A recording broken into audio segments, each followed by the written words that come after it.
Hello friends, welcome to my channel. આજે આપણે વાત કરીશું CCE 2.0 વિશે. હાલમાં જ CCEના નવા આરઆર જાહેર કરવામાં આવેલ છે. તો જોઈ લઈએ કે તેમાં શું બદલાવ છે, શું ચેન્જીસ છે સિલેબસમાં એન્ડ એક્ઝામ પેટર્નમાં. હાલમાં જ ગૌણ સેવા દ્વારા 378 નંબરની નોટિફિકેશન વેબસાઇટ પર મૂકવામાં આવેલ હતી, જેમાં 5700 જગ્યા જાહેર કરવામાં આવેલ છે. પણ હજી પણ એવું અનુમાન છે કે જગ્યાઓ વધશે અને જેની એક્ઝામ 15 માર્ચ 2026ના રોજ યોજવામાં આવશે. પરંતુ હાલમાં આ નોટિફિકેશન ઓફિશિયલ વેબસાઇટ પરથી ડિલીટ કરવામાં આવેલ છે.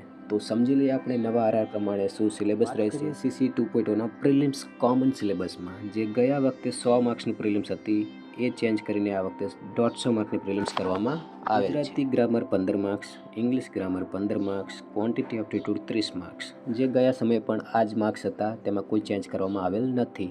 તો 50 માર્ક્સ જે એક્સ્ટ્રા છે 100માંથી 150 માર્ક, તો એ શેમાં કરવામાં આવેલ છે?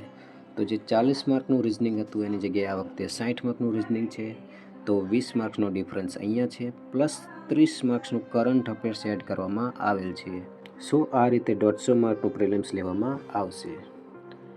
જો ગ્રુપ એ મેન્સની વાત કરીએ તો ગ્રુપ એ મેન્સમાં લેંગ્વેજનું પેપર 100 માર્ક્સ, ઇંગ્લિશ લેંગ્વેજનું 100 માર્ક્સ અને જનરલ સ્ટડી 150 માર્ક, એમ 350 માર્ક્સનું પેપર રહેશે. જેમાં કોઈ બદલાવ નથી, પરંતુ જે GSનું પેપર છે 150 માર્ક, જે ગયા સમયે લેવામાં આવી હતી CCE એ રીતનું લેવામાં આવશે નહીં, પરંતુ જે હાલમાં જ લેવલ રેવન્યુ તલાટીનું જે GSનું પેપર હતું એ પ્રમાણે CCEનું નવું પેપર લેવામાં આવશે. વાત કરીએ CCE ગ્રુપ બી મેન્સની, તો તેમાં ચેન્જીસ કરવામાં આવેલ છે. જેમાં મોસ્ટલી બધા જ સબ્જેક્ટને ન્યાય આપવામાં આવેલ છે. જેમાં Indian standard constitution 20 mark, economy 20 mark, public administration 20 mark, ethics 10 marks, schemes 30 marks, current affairs 30 mark, history, geography, culture, Gujarati, English, state environment and information technology 200 માર્ક્સની ગ્રુપ બીની મેન્સ રહેવામાં આવશે. જેમાં મેથ્સ, રિઝનિંગ હટાવી દેવામાં આવેલ છે. શું પ્રિલિમ્સ એક્ઝામ 15 માર્ચ 2026ના રોજ યોજાશે? એ ચર્ચાનો મુદ્દો છે, કારણ કે હાલમાં જ વેબસાઇટ પરથી જે નોટિફિકેશન મૂકવામાં આવેલ હતી તે ડિલીટ કરવામાં આવી છે.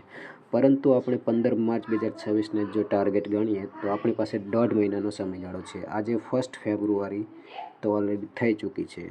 તો ત્યાંથી 15 March around 45 days only. Group A mains qualify કરવા માટે તમારે પ્રિલિમ્સમાં 100+ માર્ક્સ તો લાવવા જ પડશે, અને ગ્રુપ બી મેન્સ ક્વોલિફાય કરવા 80 to 85+ માર્ક્સની ગણતરી રાખવી, because competition is so high. તમારે પરફેક્ટ બુક સિલેક્શન જોઈએ છે યા strategy to clear prelim exam easily, તો સ્ટે ટ્યુન.